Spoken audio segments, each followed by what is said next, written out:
Welcome to this audio session recording taken at the Agroforestry Show, which was organised in September 2023 as a partnership between the Woodland Trust and the Soil Association. For more session recordings, go to agroforestryshow.com or explore and subscribe to the Agroforestry Show YouTube channel. Enjoy! Good morning and welcome. Lovely to see a packed tent. Hope you're not too hot. So this is the session on UK government support for agroforestry, and I'm delighted to say that we've got representatives from the UK government and all three devolved nations, including a quick flight this morning from Northern Ireland, so it's great to have that good representation. So each country, as I keep calling them, is going to give a short summary of what they've been doing to support agroforestry, the lessons they've learnt, and to talk about their aspirations for the future. I think today's a good example of why we need more trees on farms to help, if nothing else, adapt to climate change. So that will probably take about an hour. And so we really hope we've got a lot of time for some good discussion. So do think of your questions as you're listening. We really want to develop some sort of two-way conversations. So it's about 10 years since the Woodland Trust, and I suddenly realised I haven't introduced myself. I'm Helen Cheshire from the Woodland Trust, and I'm part of the two people who thought this would be a good idea, along with Ben Raskin from the Soil Association, so it's me to blame. But yet, about 10 years ago, the Woodland Trust started to proactively support farmers with small-scale support in terms of advice and subsidised trees and protection, a bit of a pilot scheme. And, we've had such, positive feedback from that and seen such a lot of growth in interest that this now we really feel we need to get the structures in place that we can really support it at scale. And obviously, our governments are critical to that, to provide that framework.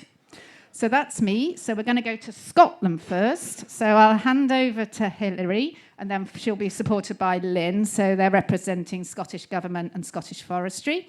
Then we've got David Ashford representing the Welsh Government. Then we've got Rory Lunley from Defra, Jeff Newman from Natural England, Jim O'Neill from the Forestry Commission, and then Nicola Warden from Defra.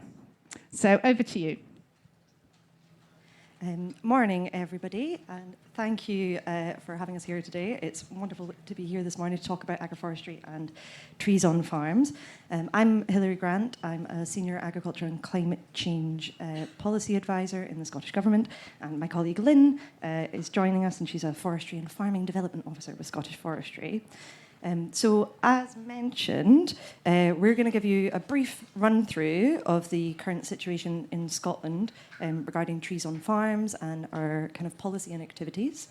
To start with, I'm going to provide a little bit of the policy context, which is driving a lot of the activities that we've been doing of late. Lynn will then take you through some of our most recent Scottish forestry updates with, in particular, kind of some of the more funding things that have happened, as well as our Integrating Trees Network, before I cover some of our wider trees on farm work. So first off, in terms of the policy context, we of course have climate change. In Scotland, we have legally binding targets. So we've got to get a 75% reduction by 2032 and net zero by 2045 across the economy. This is quite ambitious and not the easiest thing to achieve, as I'm sure you're all aware. Our policies for how we get to our targets are set out in our climate change plan, which is the nice green document. And that has a sort of section on forestry and a section on agriculture. Within that agriculture section, we also have a legal obligation to have policies on agroforestry. So trees on farm are really important as part of our route towards net zero. In the current chapter, our policies include our ambitions to increase woodland on suitable agricultural land, as well as reducing the barriers for farmers and crofters to integrate trees. And many of the activities that we'll be talking about today directly support those objectives. The next climate change plan is due in draft in November, so it will be providing some updated policies and approaches for how we're going to support our farmers and crofters to integrate trees on their land. It is, of course, as Helen mentioned, really important to talk about climate adaptation here. We do need to support and enable our farmers to react and adapt their businesses to climate change. On a day like today, it's really quite clear why. So trees are going to make a really important play a really important role in that for things like shade and flood management. In terms of on the agriculture sort of side, our vision for agriculture is for Scotland to become a global leader in sustainable and regenerative agriculture. There is extensive work ongoing to develop the future support system in Scotland for that. At least 50% of our support will be going towards climate and biodiversity outcomes, and how trees fit into that will be part of our considerations as those future support schemes are developed. We also have our forestry strategy, which presents our vision for Scotland's forests and woodlands to increase to 21% of the total land area by 2032. And trees on farms make a really important contribution to those targets. And we know that there are great business and environment benefits for farmers to integrate trees on their land. And that's why many of the activities, which Lynn will be telling you about next, seek to support and enable farmers to do just that. Thank you, Hilary. As highlighted, integrating trees onto our farms and crofts and estates is very important in many policy areas, and obviously Scotland has quite specific targets for woodland creation. Again, woodland creation is a collective activity. Scottish Forestry by no means can do it on their own, so this is why we want to work with our landowners, whoever big and small, our forestry sector, our stakeholders in the rural community, and see about getting trees in the ground. All very important for all the policy factors that we've discussed and Hilary's mentioned. Most recently, we've actually been working with one of our groups, the Agricultural Stakeholder Group, which is made up of a variety of membership organisations in Scotland, like NFUS, Scottish Land and Estates, QMS, government organisations and farmers and that type of thing. So taking this forward, we specifically looked at our agroforestry option to bring forward more flexibility that was required to get more uptake. So on that front, we've actually increased the grant by 50%. So we're now paying £5,400 per hectare for agroforestry. We've also added a couple of new options. We've now included fruit and nut as an option and biodiversity. Again, adding more flexibility, we've now included jaggy guards, as you might say, a cactus guard, so people can plant their trees and then automatically put the cattle back in the field, giving more flexibility and not losing productivity. Another thing that we were asked about was tree density. We've now reduced that from a top number of 400 trees per hectare down to 150. So we now have a range of 150, 200, 300 and 400 trees per hectare. Another thing was that a lot of discussion went on about design and things like that. And previously we might have just said, right, we want them in rows, we want them in clusters, and we want them in that particular way because we know that's how it will work. But we wanted, again, to bring more flexibility to that for farmers to get the uptake up on agroforestry. So we basically decided if you come to us with a good plan, silviculturally it works for the farmer, we'll work with the farmers to make that happen for them on the ground. The new option was just launched in July, and we've had a great response to it from all over the country. People just want to know what they can do and can't do. So that's been great, even just since the end of July. Another option that we've actually brought forward and has been done a lot of work on it in the last year or so is a new riparian planting option. This is looking at boosting nature and boosting biodiversity. The grant support basically looks like it's very targeted, it's very specific to bring forward new areas of riparian planting to give the greatest benefit, multiple benefits across Scotland.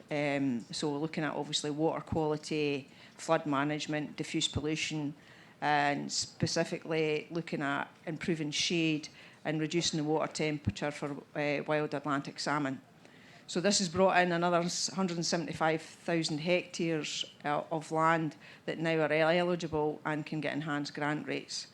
Again, working with stakeholders on this, we've worked with a wide range on mapping this area through SEPA, Nature Scot, James Hutton Institute, the Riverwoods project, and the Tweed Forum. So again, working with a good range of organisations that all have influence on policy and everything like that to meet policy in Scotland. Obviously, we've got quite a range of grants in Scotland. We've got over 9 different options that farmers, land managers can actually use to these options have actually been reviewed under a consultation that closed during the summer. We're now looking at that it's now all the information. We had over 200 responses to the consultation. That is now being written up into a report and will be handed out by the Cabinet Secretary sometime, hopefully in October. Just to say there, we've been told it will be evolution, revolution, because there's a lot of things changing, so we need to keep things kind of straightforward for people and everything like that. So it will be evolution, not revolution. On the front of what FGS we have at the moment, Scottish Forestry has 10,800 hectares already approved for planting season 23-24, and quite a lot in the pipeline under applications and that kind of thing. So quite on a good footing at the moment anyway. The work Hilary and I do together is a Scottish Forestry and Scottish Government funded project. It's called the Integrated Tree Network, where we bring host farmers from all over Scotland together, holding events both virtually and on farm. The main reason for this is to try and encourage other landowners to plant trees, using the usual phrase, right tree, right place, right reason. So there's two specific reasons that the Integrated Tree Network has been a great success. On the front, that we now know that we know off the back of this people are looking into planting trees and are planting trees, so we can go from there. And we know we've actually had more people want to come and join us as being hosts, so that's farmers seeing what's happening on the ground and what have been part of the network, which is absolutely fantastic. The two key successes are actually our hosts. They're absolutely brilliant. As you can see from the slide, we talk about advice, support, what the challenges have been, what the process is for them and everything like that. And we don't shy away from anything. If they want to discuss it, we will discuss it. We have tenant farmers or host farmers. We have people that have had serious challenges when they've actually planted trees with contractors and everything like that. We let them discuss it. We want people to plant trees, but we want them to be aware of what they're getting involved with. It's a big thing to do. But they are learning from farmers. They are keen to learn, to have that open discussion and take things forward. So as I say, we shy away from nothing. Warts and all, we'll discuss it if they want to discuss it. The other thing is specifically saying there is that it's farmer-led. It's not for Hilary and I to sit with a cup of coffee on Friday morning and go, right, what we're going to give them next. Doesn't work like that. Our hosts are very good at giving up their time and everything like that. So we want to give those farmers and those hosts the most help that we can. So we've done, as I say, we do on-farm events, we do virtual events. I think up until now, since March 2021, we've held 27 events. And again, they're very informal. It's not academic, it's not anything like that. It's farmers speaking to farmers and having an open discussion. What they want to talk about is what we will talk about. And again, being farmer-led, we've done quite a few specific crofters events. And off the back of that, we were having a discussion, and we've decided that, we said to them, do you want an event on shelter belts? Because this is the discussion we got into. And they went, yes. So we decided to have an event in shelter belts. We've done one on the Woodland Carbon Code. We've done one on biodiversity.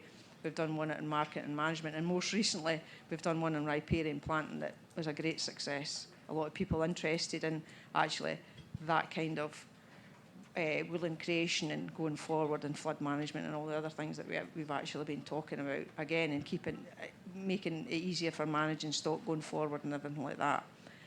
Our next event is actually agroforestry, would you believe? We've got a lovely farm up just below Perth, and we're managing to kidnap Stephen Briggs for a couple of days and going to have him come up and do an event for us. And we've had a great response to that so far. But again, the Integrated Tree Network is about farmers and them learning from each other and discussing what they want to learn from each other, and we're just basically facilitators for it. It makes Hilary and I's job very easy because they share and are willing to share what they've actually done, the good and the bad. On that, I shall probably hand back to Hilary and give you a bit more guidance on what we actually do out with the ITN and have learned that we need to do out with the ITN, Integrated Tree Network, sorry, I keep abbreviating it, Integrated Tree Network, to help farmers to take their projects forward. Thanks, Lynn. Yeah, so building on the success of the Integrating Trees Network, and I think learning from a lot of the things we've heard from farmers about gaps and things that really helps us kind of decide where we're going to go next. We have been progressing some other areas of work to kind of support that broader ambition about enabling farmers and crofters to plant trees in a way that works for them and their businesses. So we currently have a research project out which is looking at trying to map the process for farmers in Scotland, looking at the funding and the guidance and the sort of entire process, and particularly looking at how that varies depending on where you are, because you could have a farmer, one of our ITN farmers is on one side of the wall and on the other side they get a different amount of grant money. So we're not happy. But so we're looking to try and understand what that process is, see what's working, see what's not, so that we can then take forward the learnings from the good stuff and try and combat some of the bad stuff. We're also looking at some of the advisory capacity in Scotland. So we have lots of really talented and knowledgeable advisors who tend to work on either agriculture or forestry. And there's this sort of gap in the middle around agroforestry and trees on farm. So we really want to enable our agricultural advisors, when they're out on farm, to be able to at least have enough knowledge to go, oh, that little bit of land there could be really, really good for planting trees. And you can get money from here and you should maybe talk to this person. So we've been kind of taking forward a bit of work on that to try and understand what the current capacity is and then try and come up with a plan for how we help fill those gaps. We are also working on our website to make guidance and advice on planting and managing trees for farmers more easily accessible. In addition, trying to develop new resources that are particularly tailored for farmers on that. The Why Plant Trees document, you can see on this lovely screen here, is our most recent development that it aims to kind of help start conversations to get farmers planting trees. It kind of tells you everything from why it might be good for your business and your profitability to the climate and environment benefits, and then a bit about how to get started. We will be continuing to seek new opportunities to help farmers and crofters plant trees. I think that's the end of our quite long list of things. So thank you very much for your time. We look forward to hearing from our colleagues from across the UK. Do you want a last word, Lynn? One last word. One last word. I'll have to get this line in. Just to say that at the moment there's a lot going on. Our farmers are having to deal with a lot and everything like that. And I think it's up to us to communicate to them the multiple benefits that trees can bring to their farm. From bees to bullocks to business, trees are very, very good for your business.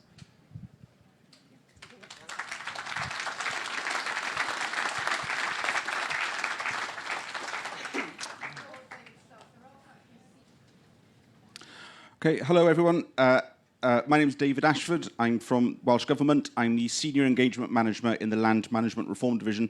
So unlike my panel members here, I'm not a technical forestry person. But I think, like some of my panel members, I do have to caveat some of the things I'm about to say with the fact that we've still got ongoing consultations. So I'm here to talk about a direction of travel rather than some specific decisions that have been made so far. To provide some context, agriculture and land management support are devolved to the Welsh Government. So we have been consulting over the last few years on a series of consultations over the last few years, working towards our new sustainable farming scheme. Our most recent set of proposals was published last summer. They helped underpin an extensive farmer co-design exercise, which was really valuable. We got a huge amount of information out of that to help refine our proposals. To underpin the ability to bring forward a new scheme, we have just a few weeks ago had royal assent on our first ever Agriculture Act for Wales. So that's a really exciting time for us.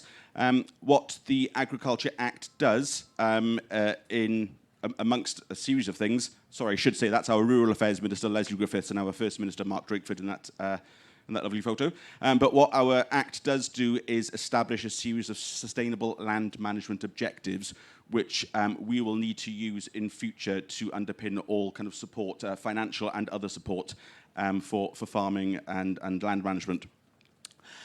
They are not in a hierarchical order. They are to be considered together, but to paraphrase, sustainable food production to mitigate and adapt to climate change, to maintain ecosystems, and then also all of those extra cultural, social benefits, including the Welsh language, which is important for us. So that's just to provide a bit of a context to what's going on in Wales at the moment. But I do need to jump around a little bit. I need to mention the current support mechanisms that we have for tree planting in Wales. So we do have a small grants scheme at the moment, which focuses on small areas with low environmental sensitivities, i.e. below the EIA threshold, so improved land. We have the Woodland Creation Grant, which is for the bigger areas and the more sensitive areas. For that Woodland Creation Grant, you do need to have a verified woodland plan. The small grants option, it does support things like shelter belts and field corners, so it is relevant to the agroforestry discussion. The larger Woodland Creation Scheme has recently, for a number of reasons, had an increase in payment rates, but the agroforestry option within the Woodland Creation Grant still has had very low uptake, unfortunately, so there's some lessons that we need to learn around that. And then I do also want to mention, just briefly, it's not directly relevant, but the Woodland Improvement Grant, TWIG, which is investment in new and existing woodlands to create a network of woodlands across Wales to be part of the National Forest for Wales. So not a single site, but a growing series of woodland sites accessible to people and communities to get involved with nature. But back to the sustainable farming scheme that I just mentioned, and there is a logic to my order, honestly. So the sustainable farming scheme that we've proposed, proposed being the important word, we have proposed a whole farm scheme. We have proposed a scheme made up of 3 layers, all of which need to sit above the regulatory baseline. The universal layers is the kind of the foundation layer, the universal layer. That's made up of around 12 actions applicable to all farmers across Wales, with some notable exceptions, but generally speaking, 12 or 13 actions applicable to all farmers we think should be within reach of all farms. Just a few of those actions are there, so an improved focus on soil testing, animal health improvement, benchmarking to improve business performance, etc. We have proposed, as part of this list of actions, 10% tree cover on each farm. Now, it would be disingenuous of me to not mention that this has been the most controversial part of the plan of what has otherwise been a fairly well-received set of proposals. In terms of that 10% of trees, we have said that existing trees do count, so it's not an additional 10% over and above what you might already have. So existing trees, be them broadleaf, conifer, orchards, individual trees in fields and hedgerows, for example.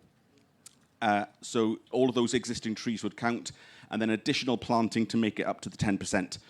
We do acknowledge, obviously, there are places that trees cannot be planted, so sensitive habitats or designated sites, permanent features such as yards, buildings, hard standings, ponds, roads, quarries, etc.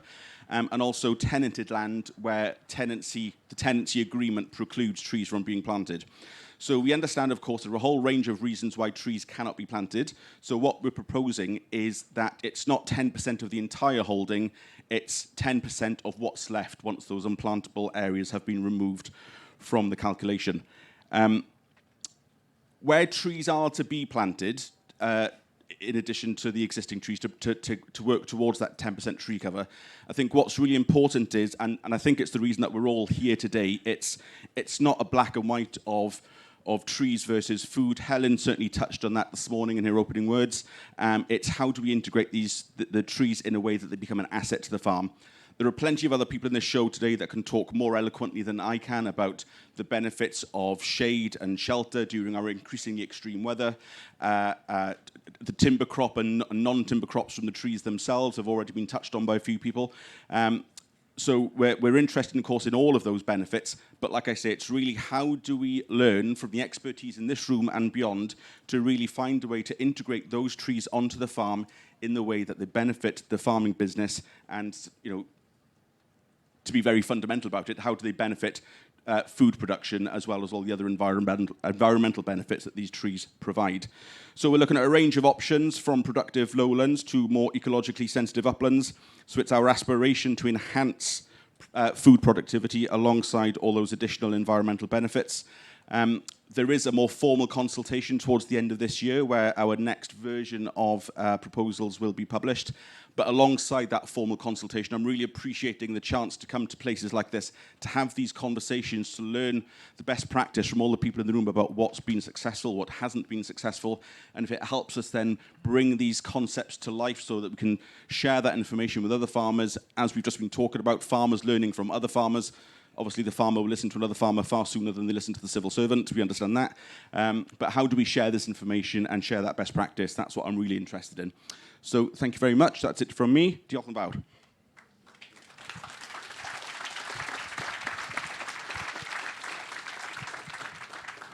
Thank you, David.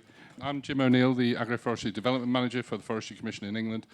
I'm just here to share with you sort of the English side of the picture. Slightly compromised in that we can't share too much about what's being developed at the moment.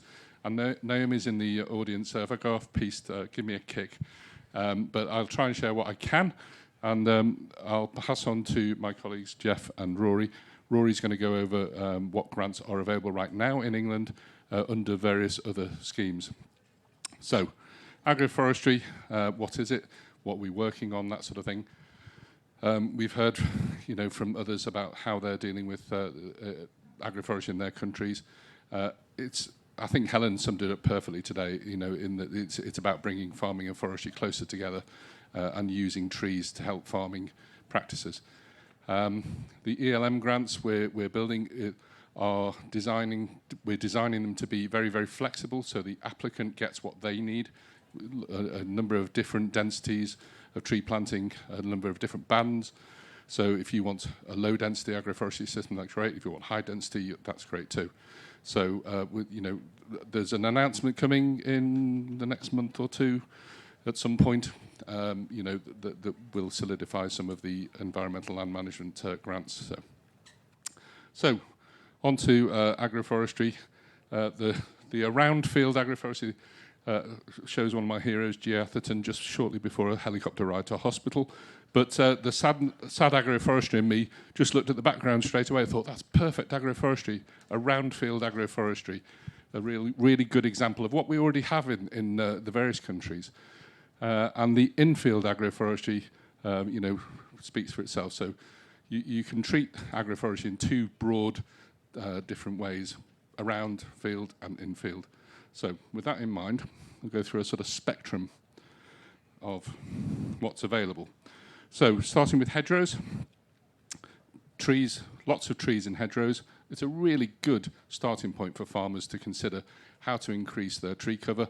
Shade and shelter increases carbon sequestration, which is a big target of government, and you're not giving up acreage. And there are ways to manage those canopies to avoid some of the detrimental effects that some farmers might see for having lots of trees overhanging fields. Another way of looking at hedgerows is to create some sort of hybrid hedgerows stroke windbreaks. Wider hedgerows with a tree core, edible edges for stock. Also really useful for biosecurity, between nose-to-nose contact between fields. Perhaps it's on your boundary with neighbours.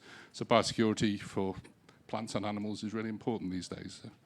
And then shelter belts and shelter belt sort of systems, and they're very obvious things, but it's all part of the agroforestry spectrum. And then in-field trees. Now, they can be arranged very informally or more formally. They can be arranged just dotted about, or perhaps in rows or along boundaries, so you have a boundary with trees on it rather than a hedgerow with trees. So there are all different ways of thinking about how trees, woodland and forestry can work on your farm to sort of help your farming business. And I think that's the crucial point. We're trying to assist farmers to achieve their day job, not to turn them into foresters or something they're not used to. And then in-field agroforestry, this is probably the bit that we all jump to when we talk about agroforestry. It's lots of trees in fields being used in different ways. And again, they can be quite porous and low density, right through to regular systems, either rows, alley cropping rows, where you've got between sort of trees in between arable systems, or equally they could be alleys of trees with grazing systems. So we're designing the grants to allow that flexibility. We're not saying this is only to be used in an arable situation or only in a grazing situation. You can choose what you do underneath those trees, and we'll be grant aiding the trees. And then wood pasture, parkland, and traditional orchards. We've separated those out. They really belong in the box before, but they are specific habitat types, I suppose, that warrant a sort of separate space in the agroforestry spectrum. Really, really important for biodiversity. And if you want to increase and enhance biodiversity on the farm, I would say that's a really good way to start thinking about going. Watercourses, we've got the opportunity to shade and shelter water. We buffer the watercourses from agricultural runoff or whatever it might be.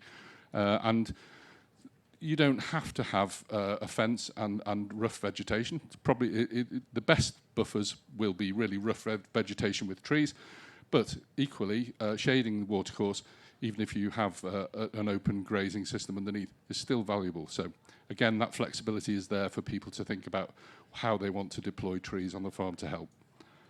And then field corners, small woodlands. We're looking at the UK England Woodland Grant Creation Offer. Comes down to 400 trees a hectare in certain situations. So we're looking at agroforestry systems going up to 400 trees a hectare as a max. And small field woodland corners, small woodlands that don't quite meet the UK requirements could be available in the agroforestry grants. And then there are other things to consider. Where you have existing woodlands, there are quite a few applications at the moment where people want to open an existing woodland to grazing. That's great. It's certainly possible and certainly something we should consider, but we want to manage that and make sure that woodlands aren't being overgrazed. So some form of management plan is needed. And again, that's something we're looking at within the ELM suite as an agroforestry plan to try and sort of make sure that people are thinking about how they're going to deploy trees and livestock, if you like. So woodland creation, we've got UK England Woodland Creation Offer now. The idea of me mentioning woodland creation is there's no reason why we can't create a woodland now for the express intention of turning it into an agroforestry grazed woodland in the future. I think that's different. It's a much easier conversation to have than coming to the Forestry Commission and saying, well, we just created this woodland with you 5 years ago. We'd like to open it up to stock now. Again, I think there's an opportunity there for people to open up woodlands, but let's do it in a planned way. So from the outset, you come to the Forestry Commission and say, we would like to plant these trees at, 2,500 a hectare. For 10 years, we're going to exclude stock, and then we're going to open it up for grazing after that. So in a managed and agreed systematic approach, let's make that happen. Some real good opportunities to grow quality timber as well as having the grazing opportunity that you might need.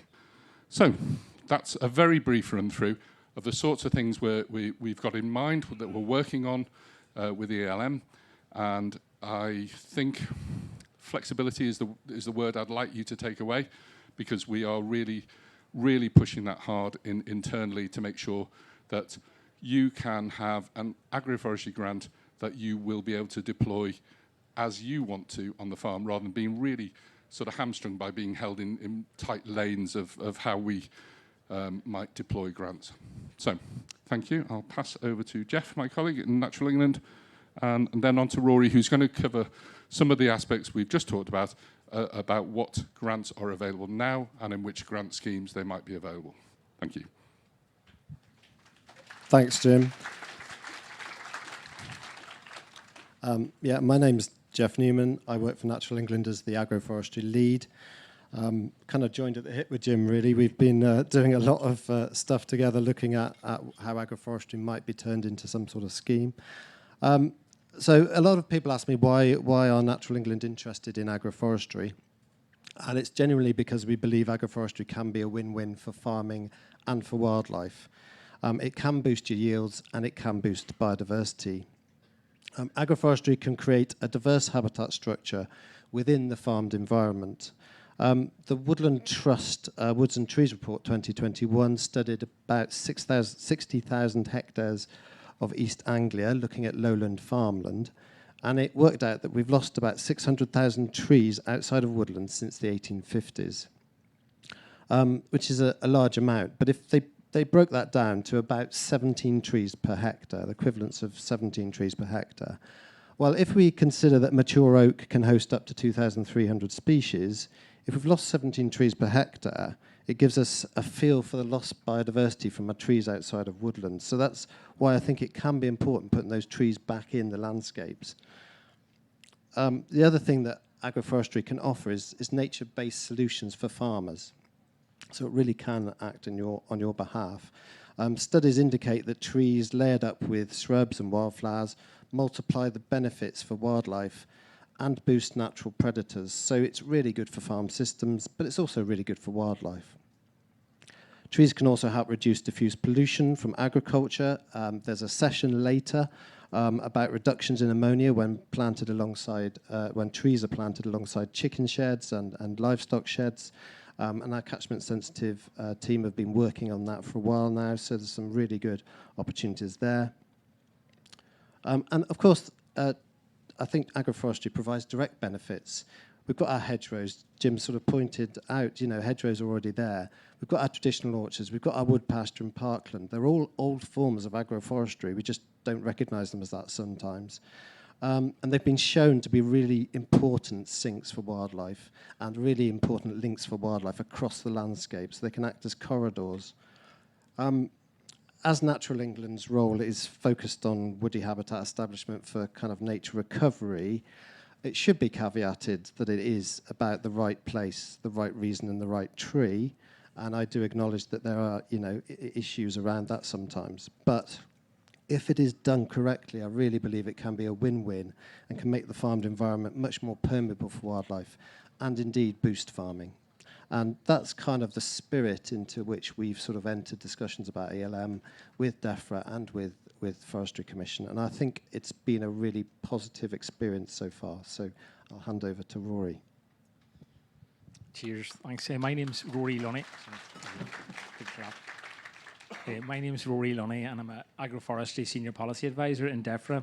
And as Jim said, I'm going to talk to you now a bit in detail about what we currently offer in the grants world for agroforestry and what's coming down the line. So you bear with me, I'll just go through some of the CAS, countryside stewardship, things that we already pay for. So at the minute, you can create or manage traditional orchards, and we pay for that. You can create wood pasture in the lowlands and the uplands. You can restore lowland wood pasture and parkland, and we also pay for managing it. And you can restore upland wood pasture and parkland, and we also pay for managing it as well. However, we're going to improve these existing options where possible. We want to evolve CAS and make it more outcome focused, less prescriptive, and more flexible about how to achieve the intended outcomes. And also I want to steer people towards UCO. We already pay for actions under UCO, and UCO, for people that don't know, it's going to transition to become part of the environmental land management schemes. So in UCO, you can actually establish shelter belts. We're going to review this offer. I'm going to try and make it more flexible, a bit like CAS, to support the establishment and maintenance of shelter belts and windbreaks. And we want to allow for a broader range of shelter belt designs, which are suited to farmers' needs. As Jim said, that's probably the most important thing, an aspect of agroforestry, is making it flexible and suitable to farmers' needs. And part of this flexibility and what we're looking at in the shelter belt world is including ammonia capture and also flood risk management, because they're very important on farms. And probably the most new thing or novel thing is, in addition to what we're already paying for, we plan to pay for the establishment and maintenance of silvoarable and silvopastoral agroforestry systems. I'm sure a lot of people know what they are, but just in case you don't, silvoarable is trees and crops, and silvopastoral is trees and livestock. One important thing I have to point out to talk about CAS is CAS mid-tier is open until the 18th of September this year, and capital offers are available all year. That's mine. I'm going to pass over now to Nicola.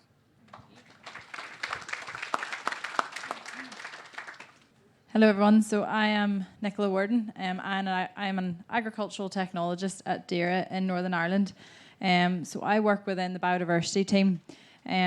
I demonstrate a lot of different technologies on the college farm with the aim of improving farmland biodiversity, mainly focusing around hedges and agroforestry. So starting off, our current Northern Ireland policy, so agroforestry and tree planting has been available and is available on some of our current schemes.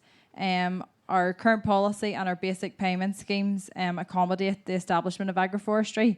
So we have the Land Use Code of OT3, sorry. So this is for the non-commercial grazed orchards, grazed woodlands or areas of agroforestry. So that includes our scheme options of creation of traditional orchards and establishment of agroforestry. So this code can be used then in an agroforestry field for as long as the agricultural activity remains predominant and is not significantly affected by the presence of the trees. So the thinking being that when the trees risk becoming more than 50% of the field output, then the trees will be thinned and let the field remain then in agricultural activity. So that there is a list of our current tree planting options in EFS. We do have a range of Defra funded forestry grants. They just closed there in the end of August. So it's anticipated that they will open again the start of summer next year. So our current agri-environment scheme, the environmental farming scheme, it started in 2017 and to date we've had just over 6,000 agreements. And as I said, that's the list of our tree planting options. However, EFS is coming near the end of its time. EFS is 2 levels, so higher and wider. So our higher is for priority or designated land, and then wider is for the remainder of the farmland. Wider will have no further tranches, but with business case approval, there is business case approval for EFS higher to go once more next spring.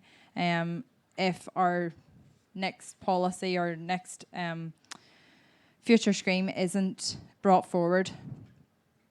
So 1 more year of EFS higher and then on to the next. So in terms of agroforestry in our environmental farming scheme, the scheme specification was based on the 30-year-old research site at Athby, Lochgall. So Jim McAdam worked in that. I'm sure plenty of you know Jim. So the specification is planted approximately 5 metre spacing, so that's the equivalent to 400 trees per hectare. Protect each tree with a 1.5 metre tubular netted guard with a stake and anchor peg. The reason being to specify the netted guard was if you use a solid, then there is the build-up of moisture in it, which can lead to a few problems. So at the time they opted to specify the netted guard. And then the area between the trees must be grazed or managed. EFS grant worked out about £1,600 a hectare in year 1, and then £65 per hectare for years 2 to 5. Agroforestry and EFS, very prescriptive. There's not much lenience from that there. So this is our current uptake for agroforestry. So since 2017, we've had a total of 40 hectares in 57 agreements. So relatively low uptake, but this has been useful, and it has been useful as a bit of an introduction to agroforestry. We encourage farmers to try a little bit, see how they get on before they go into a larger area, just due to the difficulty of protecting the trees from livestock. We would have a lot more grazing in Northern Ireland and less arable, so our main agroforestry would be with livestock.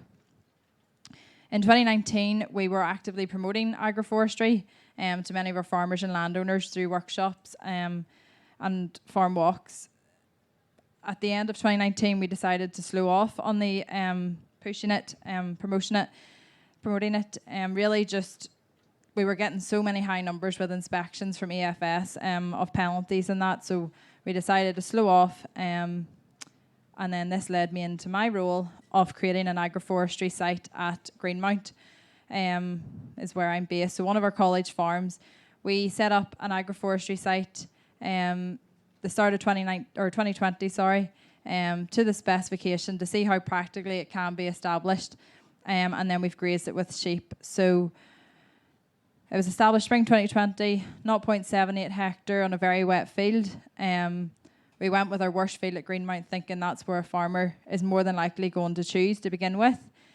We demonstrated 8 different guards in total. So year one, we started off with 5, and then just as I found different ones, we established more. The sheep did do a bit of damage, so it gave me the opportunity to get rid of those trees and guards and try a different one. It's grazed with sheep. Year one, we planted downy birch, willow, alder, and then we've moved on to different species. And a lot of ongoing maintenance with it. Going forward, we're going to look at establishing a line of trees using electric fence. So rather than individual tree protection, fence off a line of trees with electric fence. So one of our farmers in Northern Ireland who had a lot of issues with agroforestry and EFS, he's actually come up with this idea himself. I'm sure there's maybe a few others have tried it, as you have seen. And then we're also on another better site, better land, going to look at establishing a high value timber with the electric fence. So this site has been great at Greenmount, and we've had a lot of policy folk in looking at it and seeing our problems that we've had with it, and my job of trying to keep the trees alive from everything. And we've a lot of hares, between hares and sheep. The netted guards, hares seem to be able to put their hands in and just pull the tree towards them and then eat. And then I don't know if that helped the sheep, but every day I went down, or every week I went down, but we're getting there. So in terms of future policy, 2026 there will be changes to land eligibility, where all soft features will be eligible under basic payment scheme.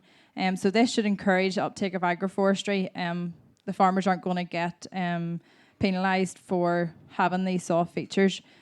Our future scheme, it will be called Farming with Nature, and their pilots are planned for 2024. To begin with, though, this will focus on hedgerow establishment and maintenance and rejuvenation, and then we'll move on to agroforestry and trees on the farm. As we've heard, and you're all well aware, agroforestry definitely has a lot of benefits to the farm, the livestock, the environment. Excellent way of incorporating trees into the landscape. I just think the scheme needs to be, future schemes need to be a bit more flexible. And I'm liking the idea of not individual tree protection, but looking at the alley rows of trees. And really anything we can do to encourage farmers to uptake them, yeah.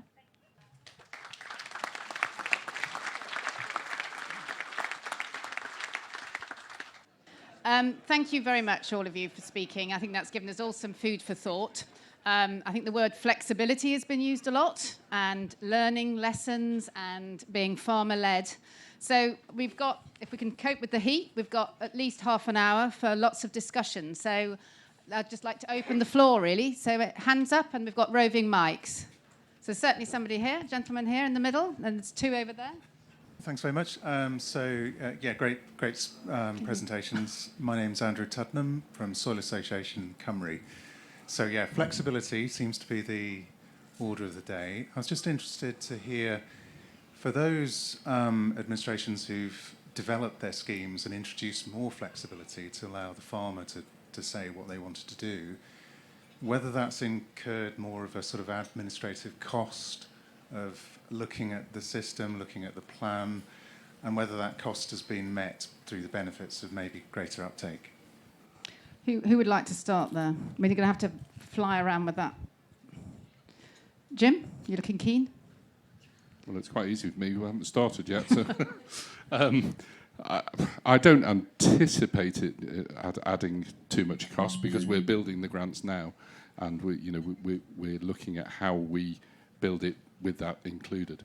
So I think the agroforestry creation plan or agroforestry plan will give it a structured way forward, and that will be a funded plan. And hopefully it won't, because of that, it would be a useful document for you as a farmer, if you were a farmer, if you might be a farmer. It would give you a document that's useful to work to, and also because of that, it will enable you to apply for a grant and therefore keep the admin costs lower, I would hope. Thank you. Anyone else? Do you would like any contributions? Do you actually mean for the farmer, or do you mean for us? The government? Just to say, ours has just started as well, just in July. But we've actually as we are at the moment in Scottish Forestry, we're actually investing a lot of money in our staff and training and everything like that. But now I think it's £1 million over the next few while for actually getting the process better and helping our staff, because we obviously deal with a lot of woodland creation. So hopefully that training and everything for our staff and helping the processes, we're continually working on the process internally, that should help things happen as well. And just to say, from a farming point of view, this is slightly off, but one of the things our farmers have actually come up with and we're going to do is actually the farmers doing the applications ourselves. So coming from that end, on a smaller scale, we actually have a guide, a walkthrough guide for doing a minimum of 5 hectares. But when our farmers have actually come to us and said, I'd like to do it ourselves, so we're actually going to do an event in that, as if he phoned up one of our woodland officers and we're going to take them through the process. So that makes it, removes that barrier as well, that a farmer can actually do it themselves, and how it would be helpful.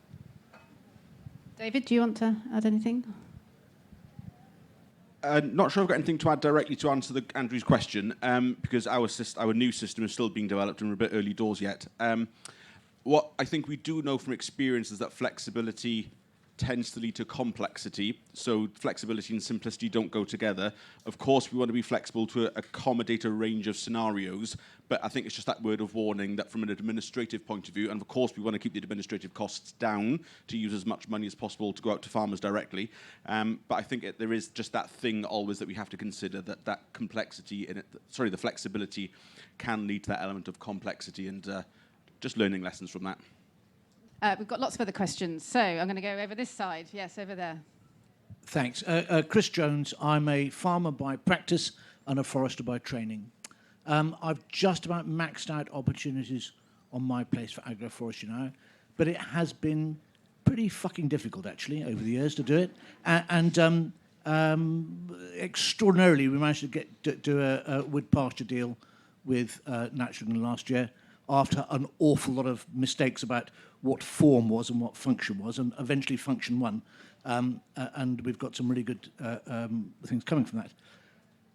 But still, we could have protected every single tree with a guard costing, I don't know, £60 or £70 or 80, I can't remember what it was now, but ridiculous. And actually, we've done it at our own expense with sort of semi-permanent electric fencing. You know, that is what flexibility needs to be, to actually have effective measures taken on the farm. And you can't just have, like, you can have a stock-proof fence or an expensive wooden guard. It's crazy. Thank you. Okay, I think that's directed at England, so I'll let you start. Who wants to get Rory? I mean, we know that. Jim said the flexibility is really important, and we've had the privilege to go to the different devolved administrations and further afield to see different practices. And as you mentioned, electric fencing, we've seen that been used in Northern Ireland very effectively and in other sites. So there's other people who use cactus guards, other people use just the deer tree shelters with the 2 posts. So the flexibility in that is key. No type of system suits one farm or type of protection. I think, yeah, I mean, there are some interesting points about wood pasture and parkland options and about what they should deliver, what we want them to deliver in terms of biodiversity, what they should deliver for the farmer. And I think that's where the agroforestry offer can fill the space and be more flexible than perhaps those more strict kind of rulings on what we can do in those spaces, because of trying to get functional biodiversity within there as well. So it is difficult. I do appreciate that. So yeah, the message is understood. Yeah, just the last word on it, I suppose, from me. Yeah, we've been using grants, or trying to use grants, that weren't designed for agroforestry, so that's why you've had such a joyous time. Yeah, we've got all that in mind as we go forward, but somewhere along the way, there is a threshold of value for money as well, so we can't say we will be giving you £60 per tree for a 2,000 tree planting, because it's just not feasible. When you get to higher densities, you start to look at the opportunity or the option to exclude stock to get things established for a period of time. But as my colleagues have just said, things like temporary electric fencing might be the way forward. And we've got all these in mind as potential capital items for the future. So definitely hear you. And I think from what you described, it's in the melting pot, and hopefully we'll deliver something that would suit you. But there's a little bit way to go yet, but we'll see how we go on. And any input from you is very welcome as well. So it's useful intelligence. Thanks. Yeah, so feel free to give a little bit more information as we go along. We want this to be a two-way conversation. So I don't know whether anybody else wants to say anything to that, or anybody in the audience wants to react from any experiences they've had. Is that just a reaction to this question? Yeah, so could we quickly get a micro? But certainly with the Woodland Trust little scheme, we know that farmers have been really innovative in the types of protection they've used, so it's something we're really keen to see. Not so much on the point of protection, but on the point of functionality. I think we've got a big duty right now to look decades into the future to select the correct species, and not only to select species, but the correct varieties and breeds of those species to ensure not just productivity, but functionality as well. And ultimately, that is going to probably cost more. But it will return more as well. So that would be my point on that, is we'll probably have to look further afield out of native boundaries as well, which is controversial, I know. Yeah. Are you wanting to react to this point?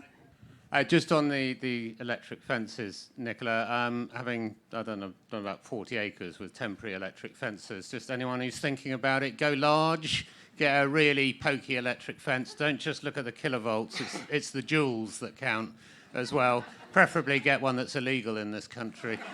Get a really large solar panel to drive it, or collect it to the mains. A normal kind of livestock fence is just not big enough. And if anyone could develop a sort of T post rather than 2 rows of electric fences that would then allow you to mow more easily down the side, that would be a great addition as well. But I mean, most people think I'm bonkers doing it that way, but after 3 years, I think it does work. So yeah, worth persisting with. Thank you. Is that with cattle or? Yeah. Okay. I like the idea of a solar panel. Maybe add that to the list. Yeah, no, I've seen that in action. Yeah. So, right. Well, I think we're about to move on to a new question. So. Thanks, Aaron. Question for David. I hate to do this to you, but I just want to ask, what I'm going to ask about the 10% tree cover. So I promise I'm not going to shout at you. I'm Will Evans, by the way, farmer, North East Wales, and I also sit on the Wales Net Zero group. I've spoke to my landlord about 10%. I'm a tenant farmer. I spoke to my landlord about 10% tree cover, and he nearly fell off the chair laughing. It's not going to happen on my farm. We have planted a hell of a lot of new hedges on the farm, though, over the last few years, and I've had a real epiphany moment with hedges a few years back. We used to be fairly intensive dairy farm, and I with tiny little gappy boxes. Saw the light, and we've now got, I'm really proud of our hedges, actually, and they're really big and A-shaped, and they're great, and I've seen all the biodiversity benefits that can bring.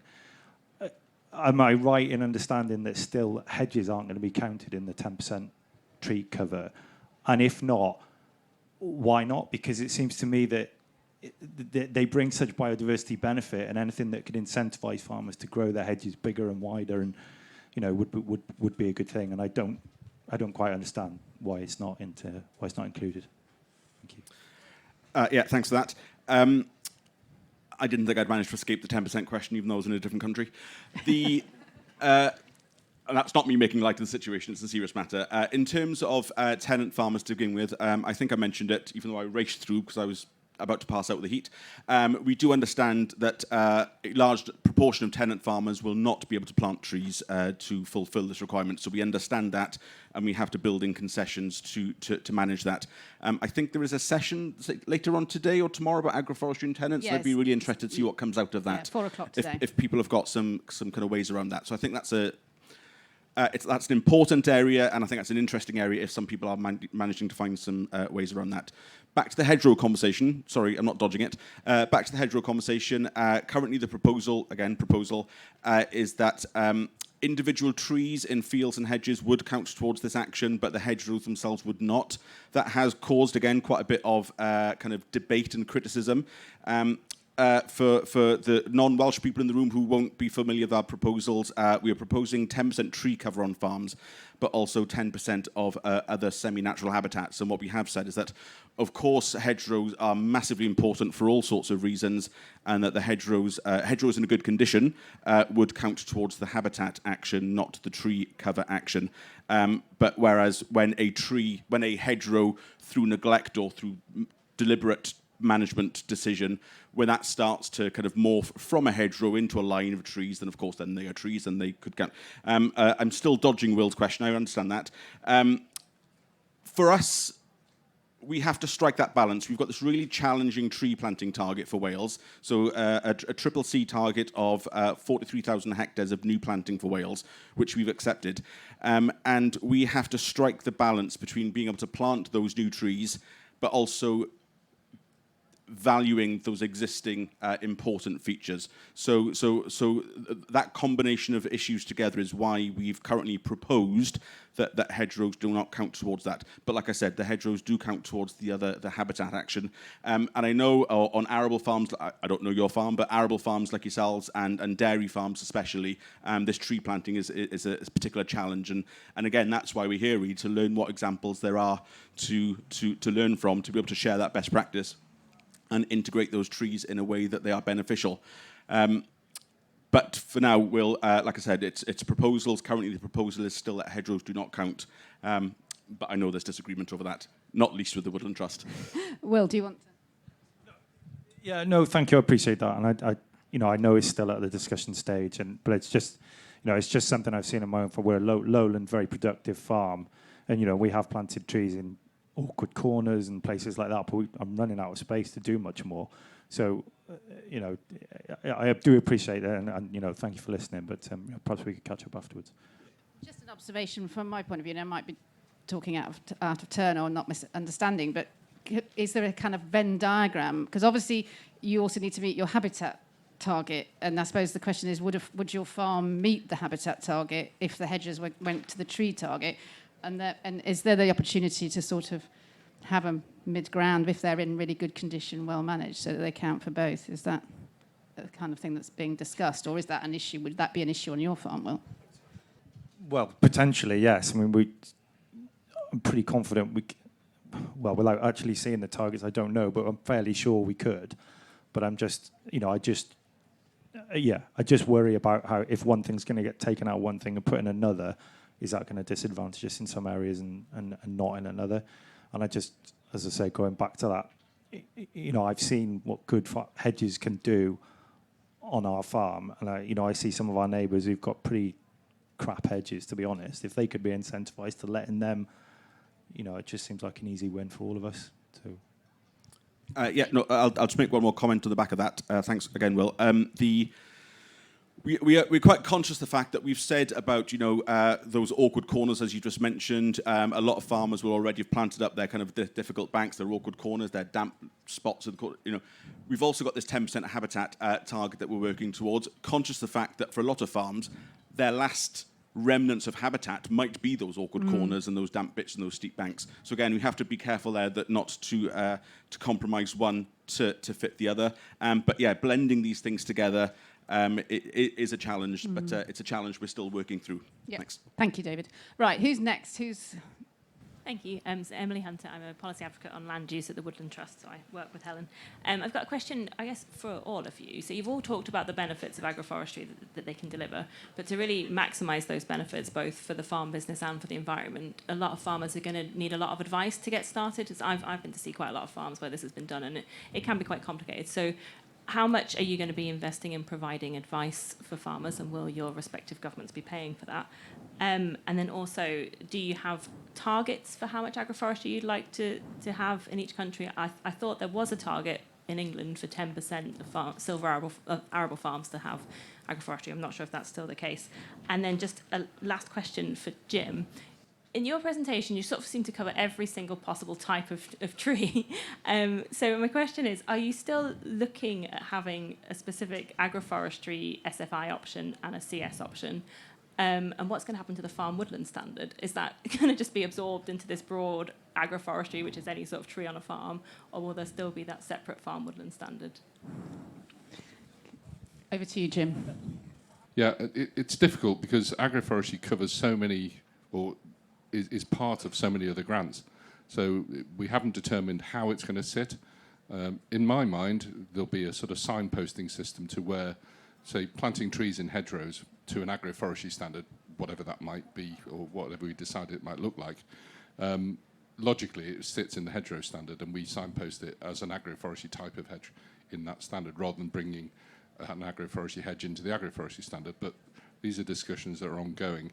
You know, where you've got woodlands, small farm woodlands, does that sit within the woodland standard? You know, if it's a certain type of small woodland, is it tagged as an agroforestry woodland, and is it signposted from agroforestry?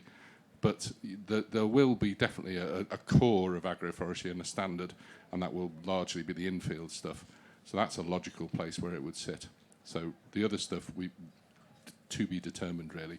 But I think a fairly nuanced sort of signposting system is needed throughout Elm, because a lot of this stuff is already there in Elm, in one form or another, you know, or in CS and the developing Elm. So we don't want to reinvent wheels. We just want to make sure we deliver something that the applicant can find easy to use. So the 10% target is still there, as far as I understand it. It's the only target that sort of exists, and it's arable, 10% of arable land converted to agroforestry, and that's still live. You know, and we haven't talked about adding targets to that at this point in time. And there was a third one, wasn't there? It was about advice and whether you'll be paying for it. Excuse me. Certainly in the Forestry Commission, we're about to trawl for agroforestry advisors, one for each area. And the idea is that we would be called agroforestry officers. Ultimately, we would see them on the delivery end of the spectrum. So when we have a grant, they'll be administering and dealing with the grants. But part of their function and role will be advice. And I mentioned earlier on about a management plan, agroforestry management plan. You know, I would say that certainly until the ELM grants land, I think they can be employed really well, helping people sort of fill out those management plans, even if it's just pre-ELM. You know, we should use them and get them out there around the country as much as possible. But there is going to be guidance in CS, advice in CS anyway. I'm not sure if Rory wants to tackle that one.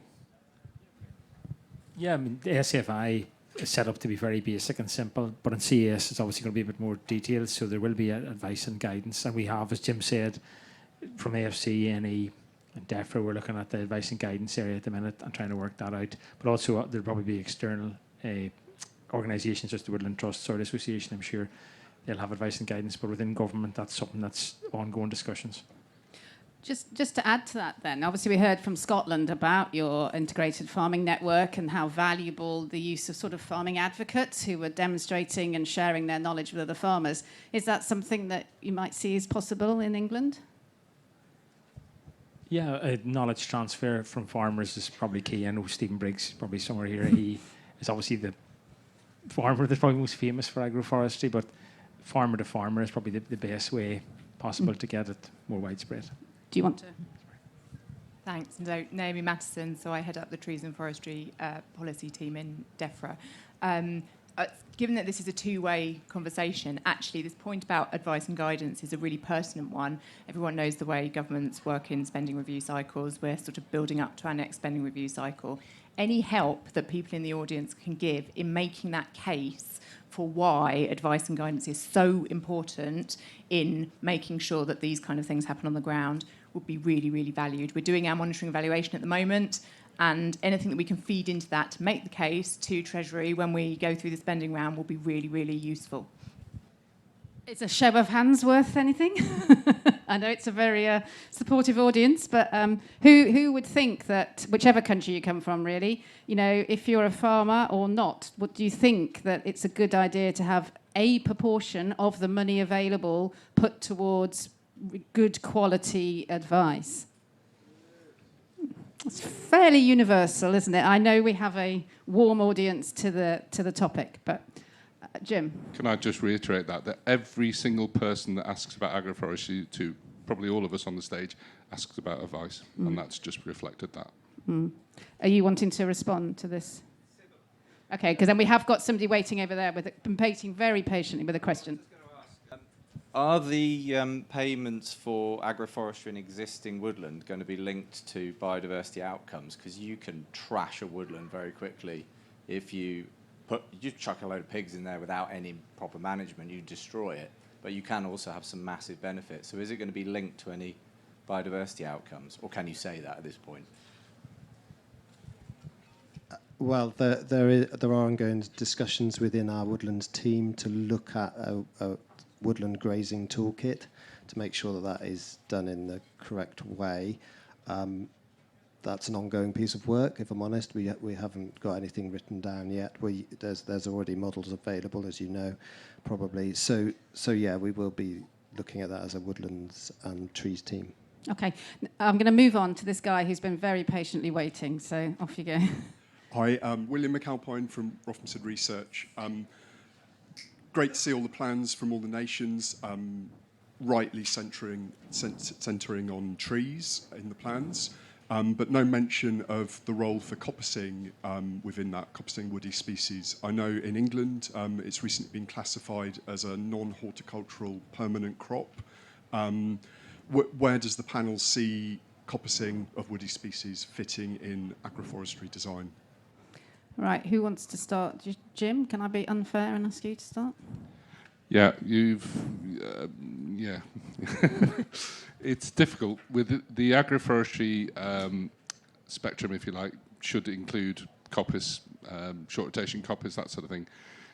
Short rotation coppice is going to be tagged in the energy side of the ELM spectrum.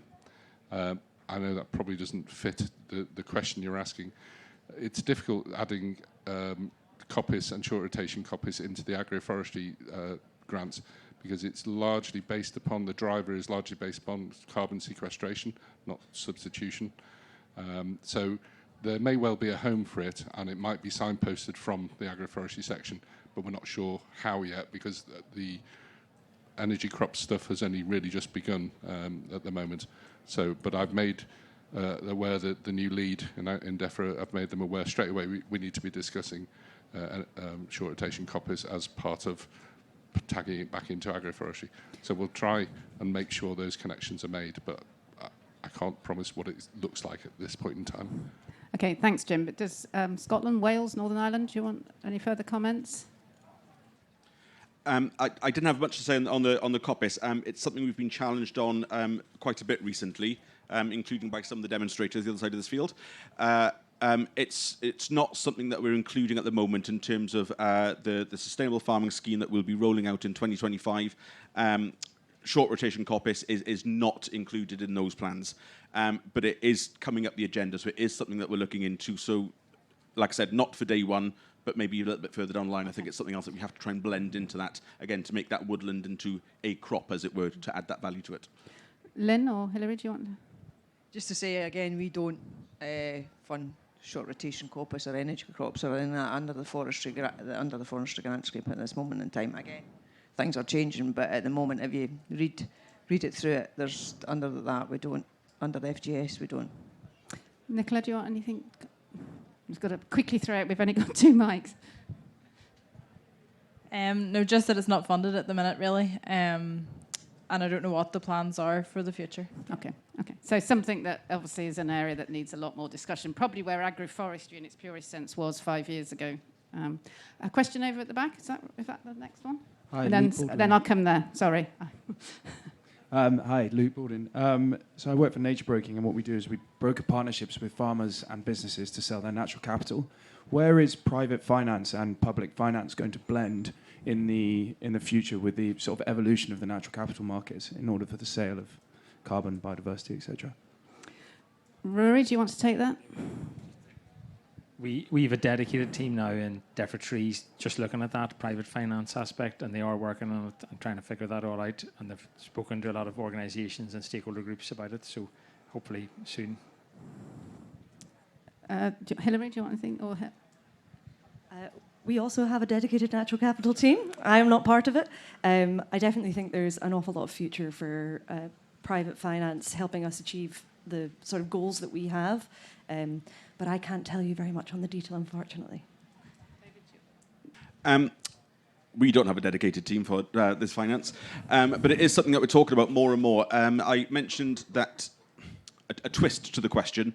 I talked about the universal layer of the sustainable farming scheme earlier, and we're also proposing an optional and a collaborative layer over and above that, so farmers can choose to what extent they want to go into these further optional and collaborative elements for further payments. We think that in that collaborative space is where there's a real opportunity for blending in other financial models. So that's something that we are looking into, but we don't have the resource of a dedicated team as my colleagues do. But one thing that I am getting fed back to me kind of anecdotally from some farmers who have sold credits through peatland code or woodland carbon code is that they just wish they hadn't yet. So I think there's a really important opportunity there to consider. Lots of markets emerging, lots of people wanting to buy, and I think from the individual farmer's perspective, it feels probably like a nice big fat check for some fresh air. But then who knows around the corner if their supermarket contracts are going to make them prove their net zero credentials or whatever. So, we are certainly interested in it. We're certainly looking at it, but I think there's a lot of precautionary tales that we have to pay attention to first before we go too far down that road. Thank you. Nicola, did you want to add anything? Don't feel if you need to. And we have a session tomorrow morning, actually, which Soil Association and ourselves and others have been involved in very much a pilot looking at a potential agroforestry carbon code and whether it has a role or not. So there is a session on that tomorrow morning. Now, there's somebody else who's been waiting very patiently over there as well. Thanks. Dan Kahn, Plant Life Wood Meadow Specialist. So we get a lot of people come to us asking for advice about agroforestry. They're usually coming from a perspective of not just thinking about carbon and livestock health, but thinking about biodiversity as well. And just echo what Emily said, and if it's helpful for Naomi, the single biggest limiting factor in delivering schemes is that there aren't enough of us out there offering advice, and farmers are just a lot of people who come to us have contacted a lot of people before they find someone willing to offer advice. So that that's definitely great to hear. Defra recognise that, and everybody who's speaking recognises that. And it's exciting that the tree element of agroforestry sounds as though it's going to be well funded, and that flexibility is at the core of that. I think the other limiting factor we often find is everything other than trees within agroforestry systems. So we're working on silvopasture, so where there's grazing. We don't do anything with silvo-arable, but when a farmer is thinking about how to enhance their system from a livestock health perspective and a biodiversity perspective, first thing they think about is, okay, we're missing the trees. Second thing is we're missing the sward diversity. We're missing the flora. What's often challenging is not finding someone willing to give you trees. It's finding a way to fund the field layer. Can anyone in any of the team nations offer advice to landowners on where they can look for support on that second half of agroforestry? Good question. Jeff, would you like to start? It's definitely recognised. We've just had conversations looking at the traditional orchard option, actually, and where advice is really useful in that. And one of those conversations was about adding wildflowers into traditional orchards where trees are existent and they are valuable. So you have to be very careful about how you do that and how you manage that. You can't go in and sort of harrow it as you might in a normal circumstance. So I think that is very much understood. And the flexibility with agroforestry options, where one of the things I was bang on about is layers. We need to be able to layer things together. So I'm hoping that flexibility comes through, because it's really important. We went to a farm in Devon recently where they have got an agroforestry system, lines of trees. They've got some shrubs in there to protect the trees. But what they've done is exclude the stock for the first period. And they've been able to do that by the use of wildflower option, I think it's AB8, where they've excluded the stock for that initial period while the trees grow up to be protected. And that was a real life example of how you can use options together with agroforestry to develop a really interesting biodiverse environment, and that was working really well. So my hope is moving forward that we've got that kind of flexibility. And obviously, my hope is that there's lots of advice around that as well. Yeah. Okay. Did you want to respond to that question? Janet Avery. So my question is sort of related to this.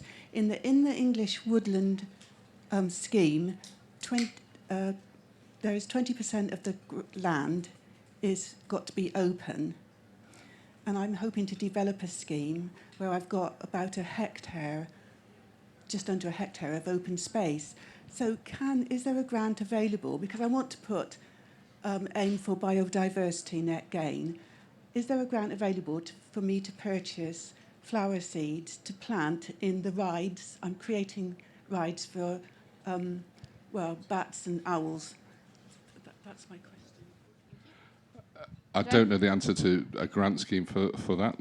Oh, gentleman here does. If you could you pass the mic quickly? So there isn't a grant, but UCO is so generous that you can usually cover the cost of seed if you wanted to introduce flora. Nature Scott published a fantastic interim guidance report in 2021 on flora introductions within woodlands. So I'm hoping that shows a desire within Nature Scott to push for incentivisation within woodland creation grants for flora introductions. That's what I'm holding out for. Do you want to comment on that? Or? I'm aware of it actually happening, but actually how far down the line that kind of thing's got, we're well aware of the flora and the fauna and everything like that, but how far down that's got the line, as I say, it's probably in Nature Scott's hands, as you say, to push somewhere, to push a button to get something to happen. Just you touched on the general point about the end user being the farmer or the landowner. I think the important thing is that we make a really attractive grant scheme for the farmer for their purposes, and I think their purposes might be totally different to ours, but we might get the same results or beneficial results. So carbon sequestration will hit the government targets, but for the farmer, you're presenting it in ways to shade and shelter livestock or crops or whatever it might be. So I think the more attractive we make, the more schemes we'll get and the more government targets we'll hit as well. So all those things you mentioned, we would hope to make as part of the offer. Thank you. Does the gentleman behind want to respond to this, or is it a separate question? Have we got a separate question? Okay. So any more comments on that one? No? Yeah. Make one really quick comment. If anybody caught the talk in here this morning, I can't remember the chap's name. Matt? He was talking. Is he in the room? I'm not sure if he's in the room. I'm plugging someone else's talk. He said he opened up his woodland, bit of coppicing, put the sheep in there, and the ground flora went from, I think he said 5 or 6 species up to 120, 130 species, just by the sheep going in and a bit of hay bringing that seed in. So presumably very little cost there at all. But presumably some good knowledge there somewhere in that. Yeah. One last question, or well, anyway, we'll see how quickly this one is. Humphrey Mills farmer. I'll just be nice to know for us sort of potential agroforesters to know what the payments are roughly going to be, because a lot of farmers would pay not to have trees in their fields at all, and so this is going to have to be generous because of the costs and the inconvenience and the long-term commitment. Yeah, it is the multi-million question, isn't it? We're involved with the Elm test. I don't think I could go into any specifics at the moment, but we're trying to make it as attractive as possible. But also, we would like to try and deliver sort of advice and guidance that will demonstrate how they can benefit your, trees in fields would benefit your farming system, both practically and financially as well. So it's not just about paying for something; it's about changing a mindset, if you like, that to demonstrate how trees, woodland and forestry on a farm can actually increase productivity. I mean, our rock star, Stephen Briggs, who's here today presenting somewhere, he's got a proven system on his farm. He's getting 1.25 times the produce from the same piece of land. He put aside about 9% of the land for trees and grass, and yet he's still getting 100% of the yield of his cereal from the 90% or 91% that's left. Plus, he's getting the yield of the apples in those rows. So there's a really good positive message to say that agroforestry can bring increase in productivity anyway, and add the grant to that as well. Hope we make a convincing package for you to consider. Okay, I'm very conscious of time, and also probably people are wilting with the heat. So we've probably got time for one question, but if you're really overheating, do feel free to walk out. But have we got what? Well, we've got more than one. Who's going to be the judge of who's... So it's sort of a follow-on question in terms of funding and land use. At the moment, if I'm correct, you're either permanent pasture, temporary grass, or arable. And when we go to fill in the forms, this is going to start to cause major issues, because I used to be arable. I'm now currently temporary grass on a 5-year stewardship scheme, which I'm about to renew for a further 5 years. What happens, because you're suddenly looking at devaluing land, as every land agent will tell you. If I then put a row of trees down the middle of my field, you see where I'm going with this question. What are you thinking is going to happen, and with regards to that? Okay, there's a huge amount of complexity in that question, but we are looking at all those aspects. My favoured approach, which we've yet to determine, is that you would change that land use code to an agroforestry land use code. That would be an obvious one to me. That's got some traction. We're also looking at below 400 trees a hectare being a non-permanent land use change. So it still remains an agricultural activity. That might might ease tenants' issues with landlords in terms of it's not changing the land use. The trees are non-permanent, therefore they can be taken out at some point in the future. So yeah, land values, inheritance tax, landlord tenancy, all that stuff is all in that melting pot. But it's all on the table, and we are discussing. I don't know if Rory wants to pick up on it. Yeah, as Jim said, the Defra, Natural England Forestry Commission, we've been talking through groups about the regulatory side of it, the tax side of it, the permanency, non-permanency side of it. So it's all very much on our radar, at the top of the radar, and we're trying to sort of work through it at the minute. But we are looking at solutions. I should explain, my father was most concerned I'm going to turn arable into permanent pasture and therefore devalue the farm.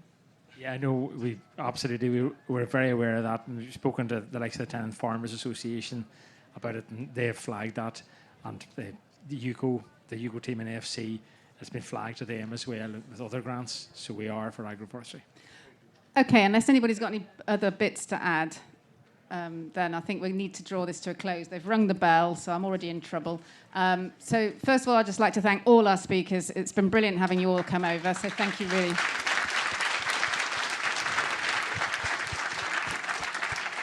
And thank you, audience. This is the first UK Agroforestry Show, and we've had a packed tent with I'm sorry we couldn't get to all the questions, but I hope you enjoy the rest of the show. Thank you. Thank you for listening. We'd like to thank our lead sponsor, Sainsbury's, and our other major sponsors, Farmers Weekly Transition, Forestry Commission, and Till Hill, and all the attendees for making this show such an overwhelming success. To get advice and support for your agroforestry project, either visit woodlandtrust.org.uk/plant or soilassociation.org/agroforestry.